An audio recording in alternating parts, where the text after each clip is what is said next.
रसिक प्रीतम हित चित्त की बातें श्री गिरधारी सो कहिए। आपके चित्त में जो भी भावना, जो भी प्रश्न, जो भी संशय, जो भी भाव है, गिरिराज जी से वार्ता करो। हाँ, दिखावे में नहीं, एकांत में जाके करो। श्री गिरिराज जी से बताओ आपकी सेवा प्रणाली कैसी है, आपके भाव कैसे हैं, आपको कहां दुविधा लगती है, कहां व्यवधान लगता है, ये सब भाव गिरिराज जी से कहिए। और ये बात कोई मनगढ़ंत नहीं है, ये भी पदों में लिखा है। रसिक प्रीतम हित चित की बातें श्री गिरधारी जी सो कहिए। तलैटी गोवर्धन की रही।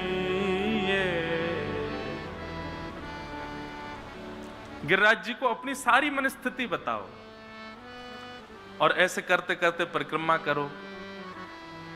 परिक्रमा करने के बाद जैसी परिक्रमा पूर्ण होगी, इसमें दो भाव हैं बंधुओं। एक भाव तो आपको थकान का अनुभव नहीं होगा इस भाव से लगाओगे तो, और दूसरी बात परिक्रमा पूर्ण होते ही आपका जिस प्रकार का भाव ठाकुर जी के प्रति आपको थोड़ा कम लगता है, या जो भी भक्ति भाव पहले से थोड़ा कम हो गया है, परिक्रमा पूर्ण होते ही अनुभव होगा कि वह पुनश्च अब बढ़ रहा है ठाकुर जी के प्रति। ये भैया इनको नाम है गोवर्धन। गो यानी कि इंद्रियां, आंख, नाक, जीव, कान, त्वचा, हाथ, पैर, इन सबको इंद्रियां कहते हैं। तो गो यानी कि इंद्रियों का जो कृष्ण भक्ति में वर्धन करे, उसी का नाम है गोवर्धन। ये वर्धन करेंगे।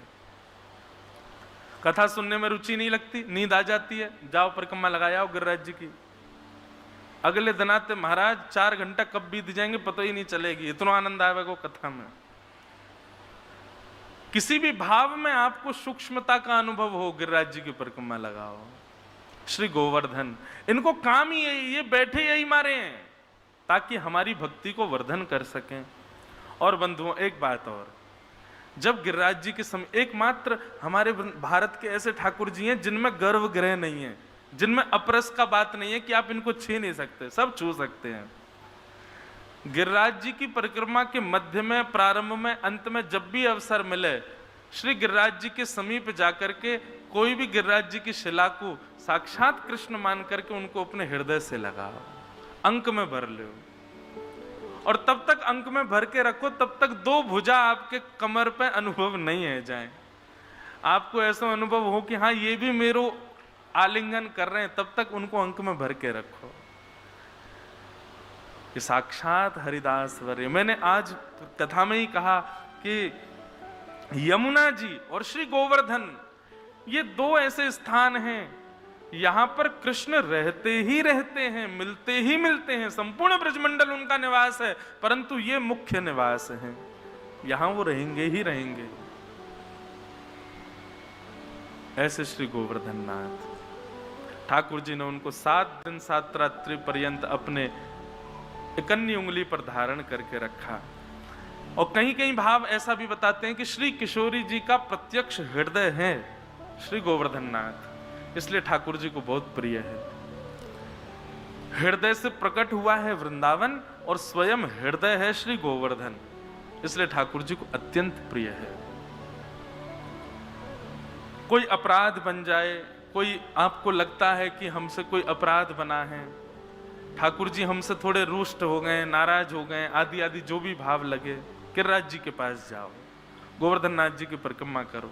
और एक बात बिल्कुल निश्चित याद रखो बंधुओं, आप वृंदावन आते हैं, केवल बिहारी जी और आदि सब दर्शन करके तुरंत चले जाते हैं, ऐसे वृंदावन नहीं आया जाता है।